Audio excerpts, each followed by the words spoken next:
Now I give the floor for the first UN entity on my list, the International Labour Organization, and after that we will proceed to the election process. So, ILO, you have the floor.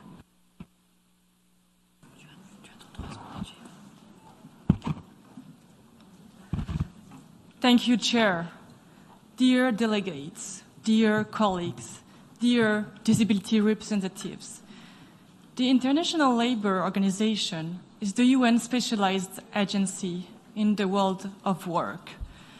Unlike other entities, it's governed not only by its 187 member states, but also by the most representative workers and employers organizations in each country. This tripartite constitution allows us to make positive and sustainable change in the world of work, including for persons with disabilities.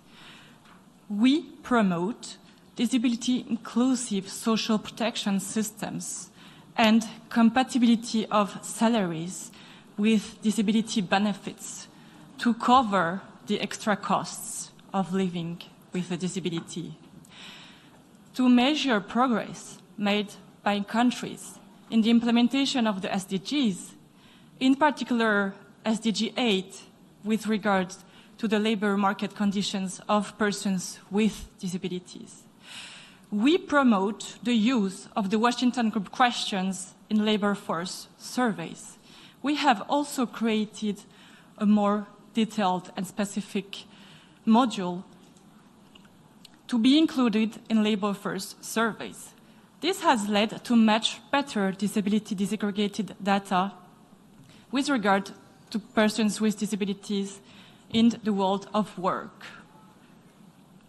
The UN Convention on the Rights of Persons with Disabilities, in its Article 27 on work and employment, spells out the key areas to be realized with regard to persons with disabilities. Yet, despite almost 2 decades after its adoption, much remains to be done. In fact, the ILO data shows that 7 in 10 persons with disabilities are still outside the labor market, compared to 4 in 10 persons without disabilities. So, we need both disability-specific labor market interventions, but we also need to mainstream the rights of persons with disabilities in key areas like youth employment, accessible and inclusive vocational trainings, but also to take advantage of opportunities in the green and digital economy. We also see the care services and care support systems as a great opportunity, not only to provide for decent work opportunities for persons with and without disabilities, but also for those persons with disabilities who need support services to enter and stay in the labor market. It is a powerful tool.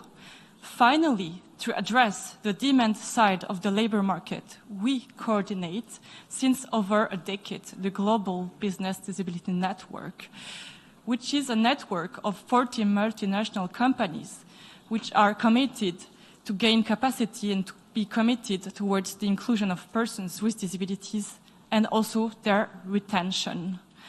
It's also composed of 40 national business disability networks, mostly in the Global South. So together we can work towards a more inclusive culture for all. Thank you.